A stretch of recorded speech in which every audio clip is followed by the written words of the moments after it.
Good evening, I'm Dan Wolf. Laura's off tonight. Thanks for joining us. A restaurant named Tequila Town has gone up right across the street from the school in Esko. It's a move that sparked enough controversy over the name and location that the restaurant changed its name, sort of. The issue was sent to go back before the town board tonight. Northern News Now's Leslie Krebs was there. A town divided by a name. A restaurant name, that is. After pushback to the name to Tequila Town Restaurant and Bar, the L and the A in tequila are no longer displayed, along with the word bar. The town board having them make a change because of alcohol being displayed across the road from a school.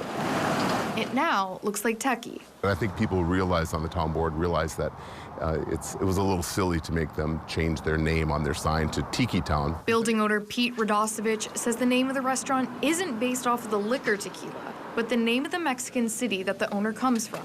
Thursday's meeting was poised to tackle the issue, both as a potential renewal of the restaurant's liquor license, which is up at the end of the month, and to take another look at the restaurant's name. Radosevich feels optimistic that both items will end up in Tequila Town's favor. We grow with the community.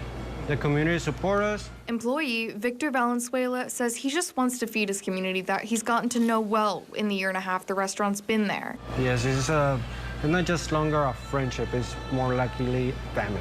However, at Thursday's town board meeting, without a legal advisor present, board members didn't want to make a decision on the issue. It's tabled for now. And the town board is going to take the issue up again 2 weeks from now at its next board meeting.